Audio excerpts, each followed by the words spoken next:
আসসালামু আলাইকুম।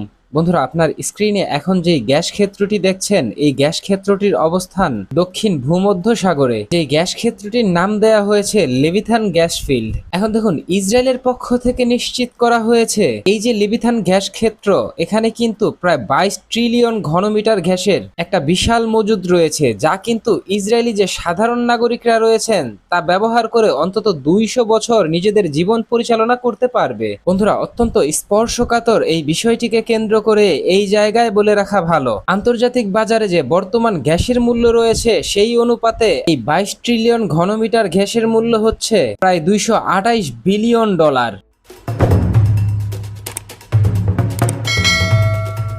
বন্ধুরা, ইসরায়েলি উপকূল থেকে এই যে লেভিথান যে গ্যাস ক্ষেত্র রয়েছে তার দূরত্ব প্রায় 140 কিলোমিটার। তার বিপরীতে ফিলিস্তিনের গাজা উপত্যকা থেকে এই গ্যাস ক্ষেত্রের আনুমানিক দূরত্ব 180 থেকে 200 কিলোমিটার। এখন দেখুন, ইসরায়েল যেহেতু একটি দখলদার রাষ্ট্র এবং ইসরায়েল যেহেতু প্রতিনিয়ত নতুন নতুন ফিলিস্তিনের ভূমি দখল করছে, তাই সময়ের সাথে সাথে কিন্তু গাজা উপত্যকার সাথে এই লেভিথান গ্যাস ক্ষেত্রর একদিকে যেমন দূরত্ব বেড়েছে, ঠিক তার বিপরীতে কিন্তু ইসরায়েলের সাথে এই লেভিথান যে গ্যাস ক্ষেত্র রয়েছে তার দূরত্ব কিন্তু সময়ের সাথে সাথে কমেছে। এমতো অবস্থায় ইসরায়েল কিন্তু খুব ভালো করেই জানে, ফিলিস্তিনের সাথে শান্তি প্রতিষ্ঠায় যদি কোনো চুক্তি করতে হয়, মানে দ্বিরাষ্ট্রীয় সমাধান চলে আসে দুই দেশের মাঝে শান্তি প্রতিষ্ঠার বিষয়টিকে কেন্দ্র করে, তাহলে কিন্তু এই যে লেভিথান গ্যাস ক্ষেত্র রয়েছে তখন কিন্তু এক প্রকার এই গ্যাস ক্ষেত্রের মালিক হয়ে যাবে সাধারণ ফিলিস্তিনিরা। কেননা ফিলিস্তিনির যে ভূমি রয়েছে, মানে বৃহত্তর ফিলিস্তিনির যে বিশাল ভূমি রয়েছে তা কিন্তু পুরোপুরি দখল করে নেয়ার সর্বাত্মক চেষ্টা চালিয়ে যাচ্ছে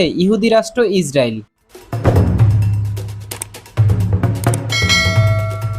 এখন দেখুন, ফিলিস্তিনি বা ইসরায়েলের যে দক্ষিণ সীমান্ত রয়েছে, মানে ভূমধ্যসাগরের যে দক্ষিণ সীমান্ত রয়েছে, সেখানে কিন্তু বেশ কিছু বড় বড় গ্যাস এবং তেলের খনি রয়েছে। যে বিষয়টাকে কেন্দ্র করে ইসরায়েল কিন্তু দীর্ঘদিন যাবৎ টার্গেট করে রেখেছে গাজা উপত্যকাকে। কেননা গাজা উপত্যকা যদি একবার তারা পুরোপুরিভাবে দখল করে নিতে পারে, তাহলে গাজা উপত্যকার সাথে সংযুক্ত দক্ষিণ ভূমধ্যসাগরের যে সামুদ্রিক অঞ্চল রয়েছে তার পুরোপুরি কিন্তু নিয়ন্ত্রণ চলে যাবে ইসরায়েলের হাতে। তখন কিন্তু একটি ভূমি বেষ্টিত দেশে পরিণত হবে ফিলিস্তিন, এবং বর্তমান ফিলিস্তিনের গাজা উপত্যকার যে ভূমধ্যসাগরের যে নিজেদের অংশ রয়েছে সেই অংশ থেকেও কিন্তু এই ফিলিস্তিনিরা বঞ্চিত হবে নিজেদের ট্রিলিয়ন ডলারের বিভিন্ন যে খনিজ সম্পদ রয়েছে তার থেকে, যা কিন্তু সাধারণ ফিলিস্তিনিদের জীবনযাত্রার মান ঘুরিয়ে দিতে বড় ধরনের ভূমিকা পালন করতে পারত।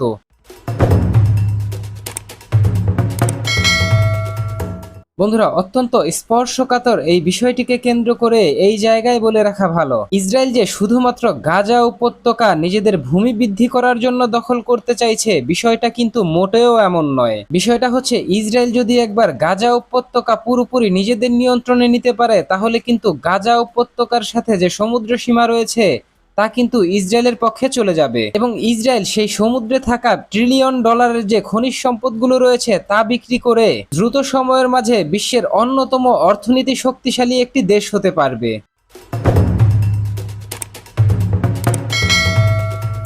বন্ধুরা, অর্থনৈতিক এবং সামুদ্রিক অঞ্চল কেন্দ্রিক স্বার্থগুলোকে কেন্দ্র করে ইসরায়েল যে গাজা উপত্যকা পুরোপুরি দখল করতে চাইছে বা কৌশলে এই গাজা উপত্যকার নিয়ন্ত্রণ নিজেদের হাতে নিতে চাইছে, তার বেশ কয়েকটি প্রমাণ কিন্তু আমি এখন আপনাদের কাছে উপস্থাপন করতে চলেছি। বন্ধুরা, গত 4 দিন আগে আমি গাজা উপত্যকার বিষয়টিকে কেন্দ্র করে ডোনাল্ড ট্রাম্পের যে বক্তব্য রয়েছে সেই বিষয়ের উপর ভিত্তি করে কিন্তু আমি একটি ভিডিও আপলোড করেছিলাম। সেখানে কিন্তু আমি প্রমাণ করে দিয়েছিলাম মিস্টার ডোনাল্ড ট্রাম্প রিফিউজি ক্যাম্পের মাধ্যমে এই গাজা উপত্যকার মানুষকে একসাথে এক জায়গায় করে ভূমধ্যসাগরের তীরবর্তী যেই অঞ্চলগুলো রয়েছে গাজা উপত্যকার, তা কিন্তু ইসরায়েলকে নিজের হাতে নিয়ে নেওয়ার জন্য বড় ধরনের একটি সুযোগ তৈরি করে দেওয়ার ক্ষেত্র তৈরি করছে আমেরিকার প্রেসিডেন্ট মিস্টার ডোনাল্ড ট্রাম্প, যেখানে ফিলিস্তিনিদেরকে বোকা বানাতে বা উচ্ছেদ করতে টোপ হিসেবে মাথাপিছু 6 লক্ষ টাকা অনুদান সহ 1 বছরের রেশন এবং ঘর ভাড়ার বিষয় এবং ডিজিটাল নাগরিকত্বের স্বপ্ন দেখাচ্ছে। তবে এভাবে যদি কাজ না হয়, তাহলে গাজা উপত্যকার নির্দিষ্ট একটি স্থানে তাদেরকে জড়ো করে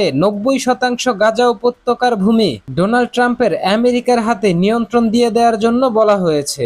তবে ডোনাল্ড ট্রাম্প কিন্তু এইটা নিশ্চিত করেনি 10 বছর পরে গাজা উপত্যকার এখন যে নির্বাসিত মানুষগুলো থাকবে তারা কি ফিরে আসতে পারবে কি পারবে না। এখন দেখুন, গাজা উপত্যকার 90% ভূমি আমেরিকার হাতে যাওয়া বা ইসরায়েলের হাতে যাওয়া কিন্তু বিষয়টা একই। কেননা আমেরিকার পক্ষ থেকে ইসরায়েলকে সমর্থন দিয়ে তলে তলে প্রতিনিয়তই কিন্তু বলা হচ্ছে যে গাজা উপত্যকাকে পুরো দখল করে নিন আপনারা, আমরা আপনাদেরকে পূর্ণ সমর্থন দিব।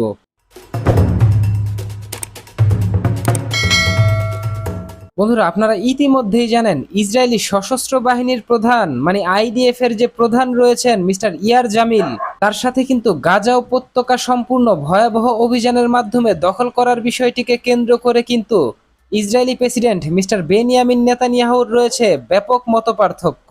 মিস্টার ইয়ার জামিল কিন্তু বলছেন এক্ষেত্রে গাজা উপত্যকায় ব্যাপক অভিযান পরিচালনা করলে আমাদের যে ইসরায়েলিরা হামাসের হাতে রয়েছে তারা কিন্তু ব্যাপক ঝুঁকির মধ্যে পড়ে যাবে। পাশাপাশি গাজা উপত্যকায় কিন্তু ভয়াবহ অভিযান পরিচালনা করলে সেখানকার যে স্থানীয় বাসিন্দা রয়েছে তাদেরও কিন্তু ব্যাপক ক্ষয়ক্ষতি হবে। যে বিষয়টাকে কেন্দ্র করে কিন্তু মিস্টার ইয়ার জামিল মিস্টার বেনিয়ামিন নেতানিয়াহুকে বারবার সতর্ক করছে।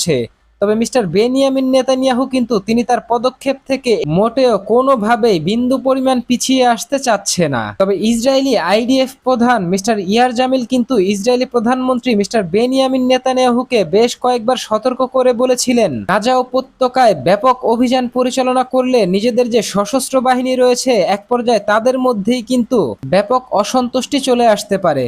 কারণ আইডিএফ এর যে এখন যে রিজার্ভ ফোর্সের সৈন্য রয়েছে তারা কিন্তু গাজা উপত্যকার যুদ্ধ দীর্ঘায়িত করতে চাচ্ছে না, অথবা গাজা উপত্যকায় ভয়াবহ অভিযান পরিচালনা করার জন্য এমন কোনো রিজন পাচ্ছে না যার দরুন তারা উৎসাহিত হবে, উজ্জীবিত হবে যে গাজা উপত্যকায় তারা ঝাঁপিয়ে পড়বে। তবে অবশেষে ইসরায়েলি যে আইডিএফ প্রধান রয়েছেন মিস্টার ইয়ার জামিল তার ধারণাই সত্যি হলো। বন্ধুরা, এখনো অবধি 350 জনের অধিক যে সেনা সদস্য রয়েছে রিজার্ভ ফোর্সের তারা কিন্তু ইতিমধ্যেই নিজেদের যে ব্রিগেড প্রধান রয়েছেন তার কাছে বরাবর চিঠি লিখেছে, আমরা গাজা উপত্যকার যুদ্ধ দীর্ঘায়িত করতে চাই না, আমরা চাই মিস্টার নেতানিয়াহু একটি শান্তি চুক্তি করুক এবং স্বেচ্ছায় এই যুদ্ধ থেকে ইসরায়েল বের হয়ে আসুক। তবে নেতানিয়াহুর স্পষ্ট কথা, তিনি গাজা উপত্যকা পরিপূর্ণ দখল করা ছাড়া বিন্দু পরিমাণ পিছপা হতে রাজি নয়।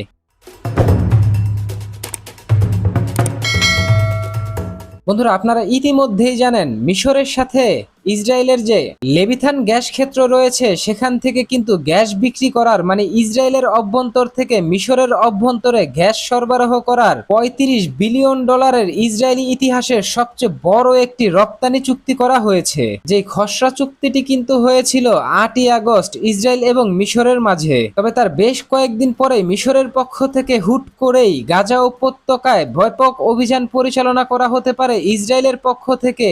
এই বিষয়টিকে আঁচ করতে পেরে 1979 সালের ইসরায়েল এবং মিশরের যে ক্যাম্প ডেভিড চুক্তির মাধ্যমে শান্তি প্রতিষ্ঠা হয়েছিল সেই চুক্তির কিন্তু পুরোপুরি লঙ্ঘন করে মিশরের পক্ষ থেকে সরাসরি সিনাই উপত্যকা এবং ইসরায়েলি যে সীমান্ত অঞ্চল রয়েছে সেখানে কিন্তু 40,000 মিশরীয় সেনা সদস্য মোতায়েন করেন মিশরের প্রেসিডেন্ট ফাত্তাহ আল সিসি। এখন দেখুন, ক্যাম্প ডেভিড চুক্তির অধীনে কিন্তু সর্বোচ্চ 26,000 যে সেনা সদস্য রয়েছেন এবং আধা সামরিক বাহিনী রয়েছেন তাদেরকে কিন্তু সম্মিলিতভাবে মিশর কিন্তু মোতায়েন করতে পারত, এমনই কিন্তু বিধান ছিল। তবে সেই চুক্তির যে নিয়মগুলো ছিল সেইগুলোকে বৃদ্ধাঙ্গুলি দেখিয়ে 1979 সালের পরবর্তী সময় প্রথমবারের মতো সরাসরি 40,000 সেনা সদস্য মোতায়েন করলো মিশর। কেননা মিশর আশঙ্কা করছে ইসরায়েল যদি গাজা উপত্যকায় অভিযান পরিচালনা করে বা অভিযানের ব্যাপকতা বৃদ্ধি করে তাহলে গাজা উপত্যকা থেকে প্রায় 20 লক্ষ শরণার্থী মিশরে পাড়ি জমাতে পারে। আর এই দাবিটা কিন্তু মিশর করছে। তবে মিশরের এই দাবির সাথে কিন্তু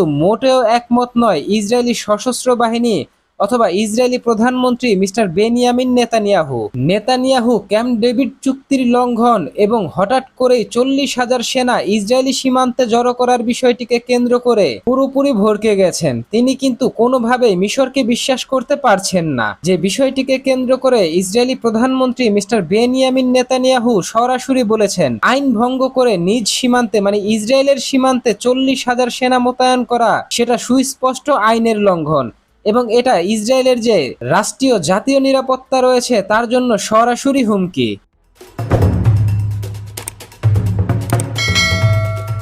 বন্ধুরা, অত্যন্ত গুরুত্বপূর্ণ এই বিষয়টিকে কেন্দ্র করে মিশরকে শায়েস্তা করতে এবার ইসরায়েলি প্রধানমন্ত্রী সরাসরি অত্যন্ত কঠোর একটি পদক্ষেপ নিয়েছেন। বন্ধুরা, ইসরায়েলের সাথে মিশরের যে গ্যাস চুক্তি হয়েছিল, যার মূল্য কিন্তু $35 বিলিয়ন, তা কিন্তু ইসরায়েলি প্রধানমন্ত্রী মিস্টার বেনিয়ামিন নেতানিয়াহু সেই চুক্তিটিকে অস্থায়ীভাবে অনির্দিষ্টকালের জন্য স্থগিত রাখার আদেশ দিয়েছেন। যে বিষয়টিকে কেন্দ্র করে ইসরায়েলের যে জ্বালানি মন্ত্রী রয়েছেন মিস্টার এলি কোহেন, তিনি তার এক বক্তব্যে নিশ্চিত করেছেন মিস্টার বেনিয়ামিন নেতানিয়াহুর আদেশ ছাড়া এই চুক্তি কোনোভাবেই আগাবে না।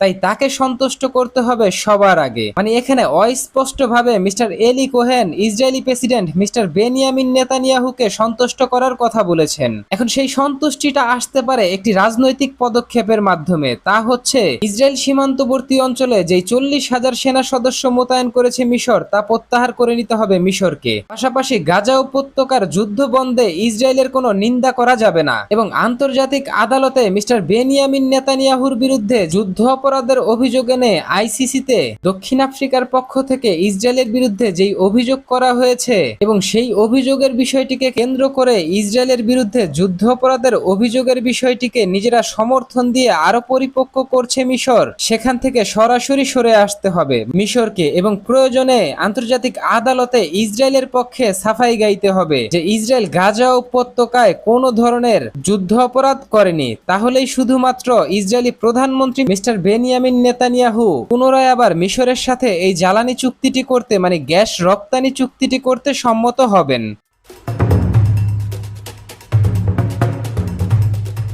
বন্ধুরা, গাজা উপত্যকার বিষয়টিকে কেন্দ্র করে বিশ্ব যখন তোলপাড়, তখনই ফিলিস্তিনের পশ্চিম তীরের যে শাসক গোষ্ঠী রয়েছে মাহমুদ আব্বাস, তিনি তার এক বক্তব্যে বলেন গাজা উপত্যকার সংঘাত থামাতে হামাস এবং ইসরায়েলকে সম্মিলিতভাবেই একটি যুদ্ধবিরতি চুক্তিতে আসতে হবে এবং এই যুদ্ধ দ্রুত সময়ের মাঝে শেষ করতে হবে। তিনি তার বক্তব্যে এটাও বলেন গাজা উপত্যকায় ইসরায়েলের সাথে হামাস যে সংঘাতে জড়িয়েছে, এর ফলে কিন্তু ইসরায়েলের সাথে ফিলিস্তিনের যে দ্বিরাষ্ট্র সমাধানের পথ রয়েছে তা কিন্তু ধীরে ধীরে শেষ হয়ে যাচ্ছে। তাই এই মুহূর্তে হামাসের উচিত নিজেদের অস্ত্র জমা দেওয়া এবং যুদ্ধবিরতি চুক্তি করা এবং মাহমুদ আব্বাসকে সম্পূর্ণ ফিলিস্তিনের একমাত্র প্রধানমন্ত্রী হিসেবে মেনে নেওয়া এবং সম্পূর্ণ নিরস্ত্র হতে হবে এই হামাস যোদ্ধাদেরকে। তারা কোনো ধরনের অস্ত্র রাখতে পারবে না এবং হামাসের কোনো সামরিক শাখা থাকতে পারবে না।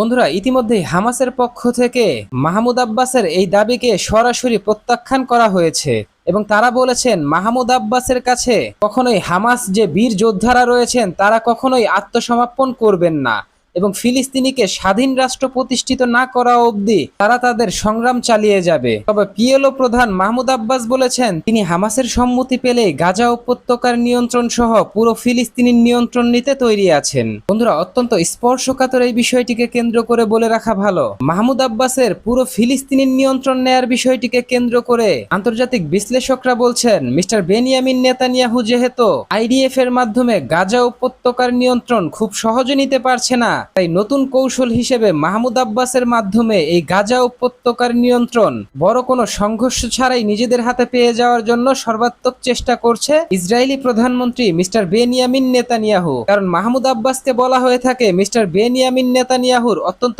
ঘনিষ্ঠ একজন ব্যক্তি এবং আন্তর্জাতিক রাজনীতিতে কথিত আছে এই যে মাহমুদ আব্বাস ফিলিস্তিনির যে ক্ষমতায় রয়েছেন তাকে কিন্তু ক্ষমতায় টিকিয়ে রেখেছেন এই ইসরায়েলের প্রধানমন্ত্রী মিস্টার বেনিয়ামিন নেতানিয়াহুই।